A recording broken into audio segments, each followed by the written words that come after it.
faith. That takes the pressure off of us. That is not to say that faith is not critically important. It is. It's just that I think God doesn't necessarily give faith in sufficient quantity to individuals. God gives sufficient faith to the community that carries us all through. Which is really beautiful. It's a hang-up, this faith thing, to a lot of people. Maybe even you, to worry about not having enough faith because you don't always intellectually assent to a certain set of theological ideas. Like being told you have to speak in tongues to really be a servant of God. Paul seems to be saying here that maybe faith isn't everyone's spiritual gift. Maybe the Spirit creates more faith in some people than others, but that their faith is for the common good of us all. Enough to keep us on track even when we don't feel like it. Think about a church vision meeting you may have been in the past, here at Grace, or wherever you have been. Someone says, I believe we need a ministry that would serve the homeless directly by our sharing Bibles and clothing and snacks and eyeglasses and rain ponchos. Because those are things they need and don't often have. And some of us say, but that's too much for our small congregation. We can't make that happen. Certainly in the pandemic, how can we have our church members go out and be among people who've not had opportunity for the vaccine? But someone is visionary and says, I think we can make this happen. We can take younger folks. We can partner with other churches. And lo and behold, through faith that it can happen, for the good of the community, it does. And that's a relief. Because sometimes we have to carry the faith for others. No one has to do all the heavy lifting all the time.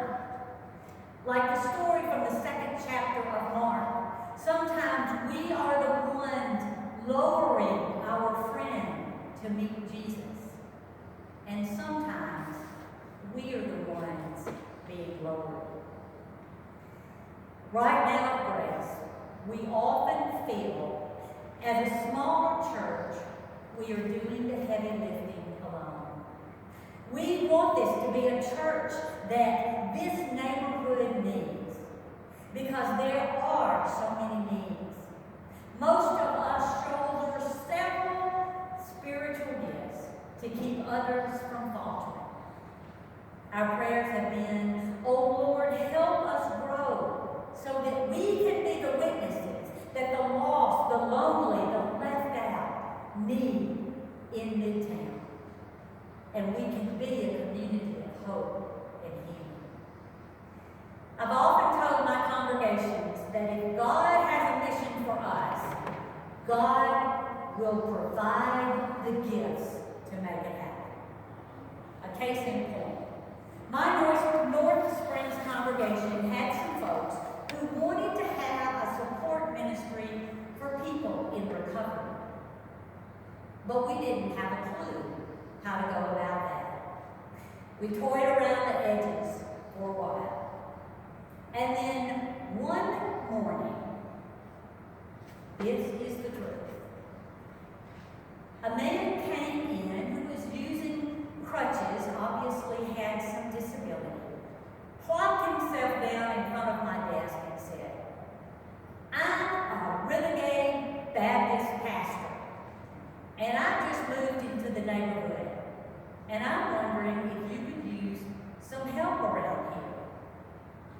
and just a little bit into the conversation, he revealed that he himself had been sober for 5 years. There you have it.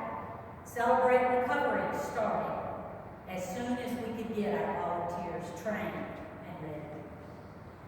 For Paul, all things are held together for the sake of the common good.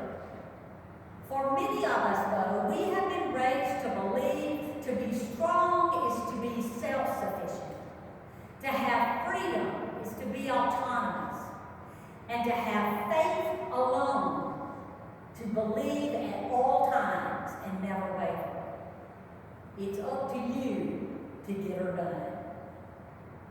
But that couldn't be further from what Paul is saying to the church of Corinth. He says to each is given the manifestation of the Spirit for the common good. We rely on the gifts of God to our brothers and sisters, and through them entrusted for us. Paul informs us that such is God's intention for all who bear the name Christian. We don't have what it takes to love God, pray to God, to know the prayers to pray to God, to follow God alone. We have a community, and that's beautiful, but not always easy to carry one another's burdens. I'd so rather have all the gifts myself and not have to rely on anyone else. But when it feels like a failure on my part, that my faith or compassion or prayer life or wisdom is not enough, I just need to remember that there is a community behind me. And the only real failure is to not recognize that someone else is what I need at any moment. And someone in my community is providing. Over time, it has become clear to us at Grace Church that no matter how hard we work at it or try to live it, our congregation is in need of more gifts from more Christians. We need others to help us build a community where together we can be stronger than when we are standing alone. Our participation in the vision that Cascade United Methodist Church has for this part of Grace and Midtown is a vision we have long held. To be a worshiping congregation that makes disciples, welcomes all people, serves the needs of the poor, takes a stand for equality, justice, and compassion, and desires for every family to have an affordable place to live. Our joining together with Cascade will bring enough wisdom, knowledge, healing, and faith to do all that and more. We will provide the prayer and the spirit of grace and our hospitality to open our hearts to fresh ways of being church. God's intention is that we need